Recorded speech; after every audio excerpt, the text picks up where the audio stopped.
السلام علیکم پیارے بچوں، آج کی ہماری کہانی کا عنوان ہے سائے کا قید خانہ۔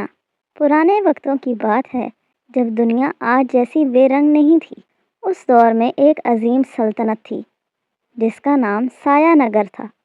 اس سلطنت کی سب سے عجیب بات یہ تھی کہ وہاں کسی انسان کا سایہ اس کے قد و قامت کے مطابق نہیں بلکہ اس کے کردار اور نیت کے مطابق ڈھلتا تھا۔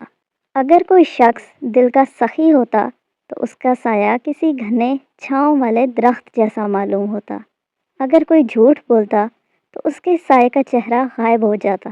غرض یہ کہ سایہ نگر میں کوئی اپنی حقیقت چھپا نہیں سکتا تھا۔ اس سلطنت کا بادشاہ سالک ایک نہایت نظم و ضبط والا اور طاقتور حکمران تھا۔ بظاہر وہ انصاف پسند تھا۔ اس کا دربار ہمیشہ سجا رہتا اور رعایا بظاہر خوشحال تھی، لیکن بادشاہ کے دل میں ایک ایسا زخم تھا جو برسوں سے رس رہا تھا۔ برسوں پہلے اس کے چند قریبی دوستوں اور رشتہ داروں نے تخت کے لالچ میں اسے دھوکہ دینے کی کوشش کی تھی۔ بادشاہ نے انہیں شکست تو دے دی اور انہیں ملک بدر کر دیا، لیکن وہ ان کی غداری کو کبھی بھلا نہ سکا۔ بادشاہ کا سایہ اب انسان جیسا نہیں رہا تھا، وہ ایک خوفناک اور نوکیلی خاردار جھاڑی یعنی کانٹوں کا جال بن چکا تھا۔ جوں جوں وقت گزرتا گیا، بادشاہ کی نفرت اور بدلے کی آگ بڑھتی گئی۔ اس کے ساتھ ہی اس کا سایہ بھی پھیلنے لگا۔ ایک وقت ایسا آیا کہ بادشاہ کا وہ کانٹوں بھرا سایہ اتنا بڑا ہو گیا کہ اس نے محل کی دیواروں کو پار کر لیا۔ وہ سایہ اب محل سے نکل کر پوری سلطنت پر پھیلنے لگا۔ جہاں جہاں وہ سایہ پڑتا وہاں کی ہریالی ختم ہو جاتی، پھول مرجھا جاتے اور لوگوں کے دلوں میں خوف بیٹھ جاتا۔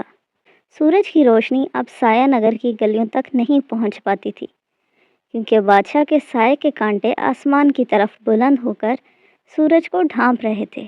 شہر میں ایک ابدی شام چھا گئی۔ بچے سائے کے خوف سے گھروں سے نکلنا بند ہو گئے اور فضا میں صرف نفرت کی گھٹن باقی رہ گئی۔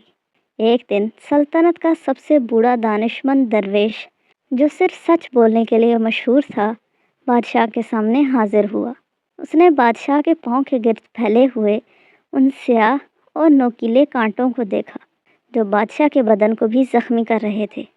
درویش نے نرم لہجے میں کہا، عالیجا، آپ اپنی تلوار سے دشمنوں کے سر تو قلم کر سکتے ہیں، لیکن اپنے سائے کو نہیں کاٹ سکتے۔ یہ سایہ آپ کے دشمنوں کا نہیں بلکہ آپ کی اس نفرت کا ہے جسے آپ نے پال رکھا ہے۔ یہ کانٹے دوسروں کو مارنے سے پہلے آپ کی اپنی روح کو چھلنی کر دیں گے۔ بادشاہ غصے سے چلایا، میں نے انہیں معاف کیا تو یہ میری کمزوری ہوگی، انہوں نے مجھ سے میری معصومیت چھینی تھی۔ درویش مسکرایا، ناراضگی کا بوجھ اٹھانا ایسا ہی ہے جیسے کوئی انسان زہر خود پیے اور امید رکھے کہ مرے گا اس کا دشمن۔ اگر آپ سورج کو واپس لانا چاہتے ہیں تو آپ کو اس کا بوجھ اتارنا ہوگا۔ بادشاہ نے کئی راتیں بے خوابی میں گزاریں۔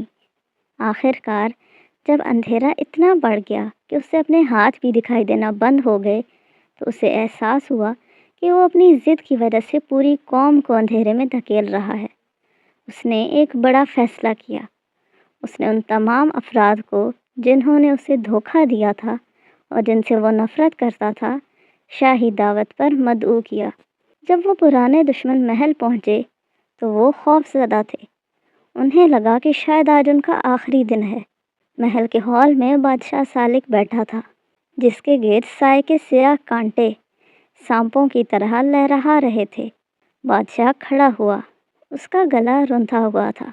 اس نے سب کی طرف دیکھا اور بلند آواز میں کہا، برسوں سے میں نے تمہاری غلطیوں کو ایک بیڑی بنا کر اپنے پیروں میں باندھ رکھا تھا۔ میں تمہیں سزا دیتے دیتے خود قیدی بن گیا۔ آج میں تمہیں تمہارے کیے کی سزا سے آزاد کرتا ہوں اور خود کو تمہاری نفرت کی قید سے آزاد کرتا ہوں۔ میں تم سب کو معاف کرتا ہوں۔ جیسے ہی بادشاہ کے لبوں سے معافی کا لفظ نکلا، ایک دھماکہ ہوا۔ بادشاہ کے سائے سے وہ نوکیلے کانٹے ایک ایک کر کے گرنے لگے اور پگھل کر ختم ہونے لگے۔ وہ سیاہ سایہ جو آسمان تک پھیلا ہوا تھا سکڑنے لگا۔ دیکھتے ہی دیکھتے وہ خاردار جھاڑی ایک عام انسان کے سائے میں بدل گئی۔ اسی لمحے برسوں بعد سایہ نگر کی گلیوں میں سورج کی پہلی کرن نمودار ہوئی۔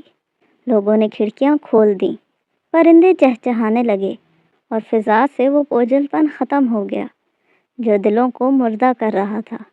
بادشاہ نے محسوس کیا کہ اس کا سینہ اب ہلکا ہے، جیسے برسوں بعد اسے سانس لینے کی جگہ ملی ہو۔ اس نے سیکھ لیا تھا کہ انتقام انسان کو طاقتور نہیں بلکہ تنہا اور تاریک بناتا ہے۔ تو پیارے بچوں، آج کی کہانی سے ہم نے کیا سیکھا؟ آج کی کہانی سے ہم نے یہ سیکھا کہ نفرت سب سے پہلے ہمیں ہی نقصان پہنچاتی ہے۔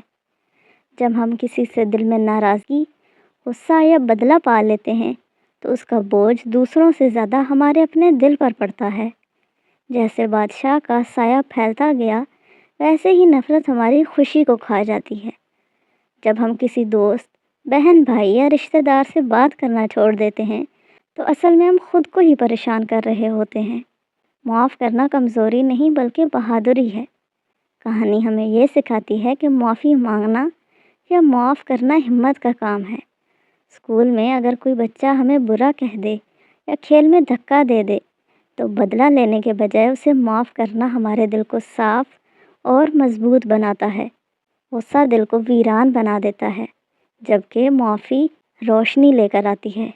جب ہم غصے میں رہتے ہیں تو ہمارا دل بھاری اور اداس ہو جاتا ہے، جیسے سایہ نگر پر اندھیرا چھا گیا تھا۔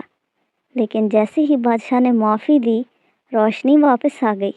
اسی طرح جب ہم دل صاف کر لیتے ہیں تو ہمیں سکون، خوشی اور اطمینان ملتا ہے۔